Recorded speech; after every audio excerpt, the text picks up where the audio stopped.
all our lives. Many of us have been taught that peace means feeling only light, that we've been told to smile even when the heart is cracked, to choose happiness even when grief is knocking, to chase spiritual highs where everything feels airy and beautiful.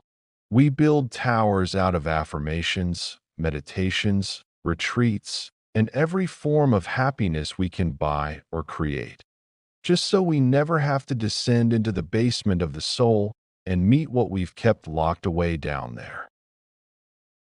But here's the unchanging truth Jung kept repeating.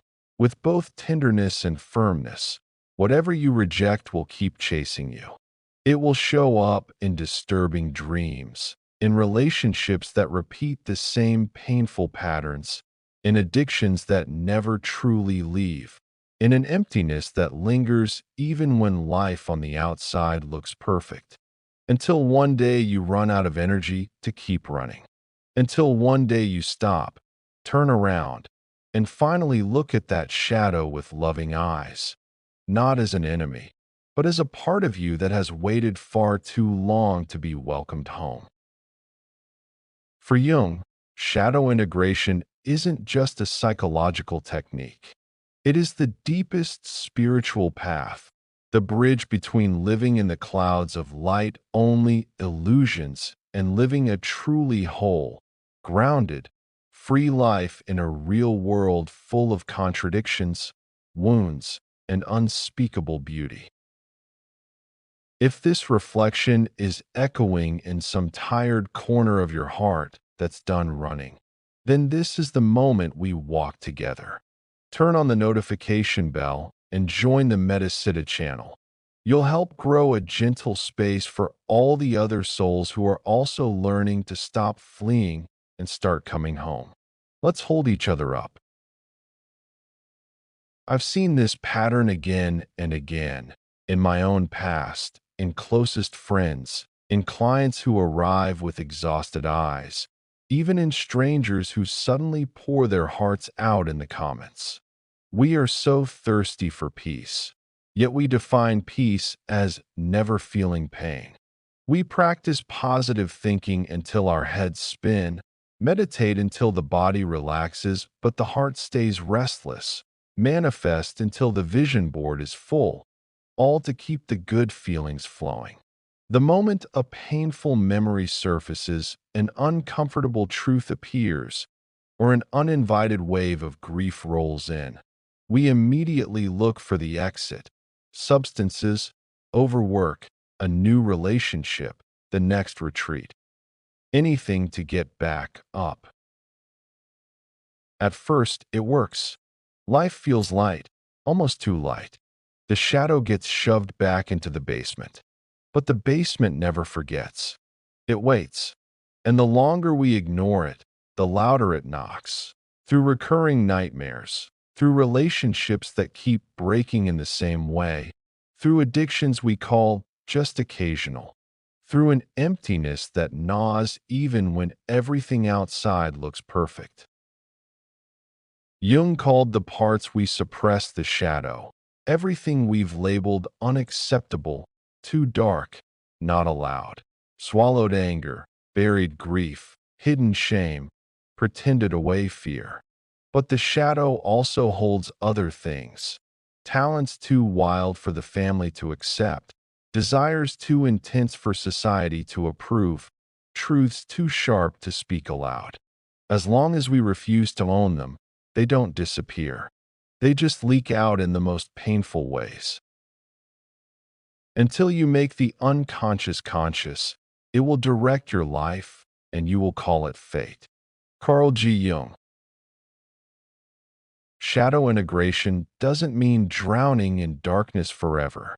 It means learning to befriend it, learning to stand between light and shadow without falling apart, without having to choose one side. Because life is always dual: joy and pain, love and loss, birth and death, acceptance and rejection. When we try to erase one half, we unknowingly weaken our ability to fully feel and live the other half. The shadow doesn't only hold wounds. It holds the very keys to the freedom we've been searching for in self-help books, spiritual teachers, substances, relationships, achievements. It holds the power we once rejected because we feared being too much, too intense, too strange, or not good enough. Integration means bringing all of it into the light of awareness, not to glorify darkness, but so darkness stops controlling us from behind the curtain. Imagine since childhood you've been stuffing pieces of yourself into a huge backpack you never open. Every time you got angry and were told, "Don't be naughty." Every time you cried and were called weak. Every time you were too excited and labeled noisy. Every time you felt too deeply and were told overdramatic. The backpack keeps getting heavier, yet you carry it everywhere: school, work, relationships, meditation, retreats, without realizing. Integration is opening that backpack in a safe place, looking at the contents with loving eyes, cleaning out what is rotted, and discovering that some things you thought were trash are actually the jewels you've been searching for outside. One does not become enlightened by imagining figures of light, but by making the darkness conscious. The latter procedure, however, is disagreeable and therefore not popular. Carl Jung. Most addictions, whether to substances, work, relationships, sex, or even spiritual bypassing, aren't just chasing pleasure. They're attempts to numb pain that feels unbearable. We don't just want to feel high. We want to not feel what's underneath: wounds, shame, unworthiness, and emptiness we can't name.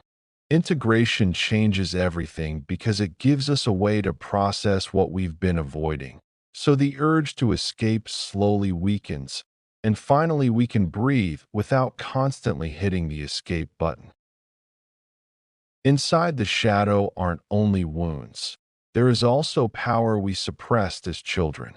Maybe you were told you were too sensitive and shut down an extraordinary empathy. Maybe you were mocked for dreaming too big and buried your creativity deep. Maybe you were asked to be humble and locked away a voice that actually wanted to speak loudly. Those pieces didn't vanish. They're waiting in the dark. And as long as we keep rejecting them, we'll keep feeling a hole in our chest, a hole shaped exactly like ourselves, that nothing outside can ever fill, no matter how much we consume, achieve, or raise our vibration. Integration isn't a beautiful theory on paper. It's a daily, gentle yet courageous practice that eventually makes life stop feeling exhausting. 1. Notice when the shadow shows up, it usually appears as emotions too big to contain, people who trigger you intensely because they mirror unowned parts of you, or reactions that feel over the top. Pause, breathe deeply, and ask softly, what is this feeling trying to tell me? Which part of me is knocking? 2. Create safe space to meet the shadow: morning journaling in silence, walks in nature with no headphones, meditation, active imagination, or working with a therapist who understands this process. Write a letter to your shadow. Let it write back. You'll be amazed what it has to say after years of being locked away. 3. Drop the good-bad labels we inherited. Sadness isn't the enemy. Anger isn't sin. Fear isn't weakness. They are messengers from the soul. When we stop fighting half of ourselves, the energy once used for war flows back as creativity, courage, and wider love. 4. Watch your escape patterns with kindness, not judgment. Notice excess substances, overwork, scrolling, or forced positivity, and honestly ask, what am I avoiding right now? Then give yourself just 5 minutes to stay with the feeling. Over time, your emotional muscle grows. 5. Reclaim the gifts hidden in the shadow. Find the parts once told, hide that. Speak louder. Sing. Draw. Create. Dance. Every piece you reclaim makes you feel more alive, more whole, more free. 6. Accept life's duality as a gift, not a curse. The most liberating integration is when you can finally say, life will always contain light and dark, joy and grief, birth and death, and I'm okay with that. You no longer fear falling because you know how to rise. You no longer fear the dark because you know it's home too. The shadow is the seat of creativity. Carl Jung. Together we've walked through the truth we spend lifetimes avoiding. The shadow is not an enemy to destroy, but the most loyal teacher and holder of our greatest power. Shadow integration, not denial, not escape, but loving friendship with the whole self, turns addiction and spiritual bypassing into authentic wholeness. It returns buried creativity, silenced voices, rejected power, and a peace no longer dependent on outer conditions. Integration is coming home, to the house that has always been inside you, waiting with open arms, ready to embrace you exactly as you are. Now let me ask you gently, have you ever felt a strong urge to run from your darkness, through substances, busyness, or good vibes only? And what finally made you stop and start befriending your shadow? Share in the comments. Your story could be the torch for someone still running in circles. And if this reflection touched you, share this video with one person you know is carrying their heavy backpack alone. Hit subscribe and turn on the Metasita bell, so whenever the shadow knocks, you'll know there's a space ready to hold you exactly as you are. You don't have to become only light. Being whole is enough, and that wholeness, with all its light and darkness, is the greatest form of love there is.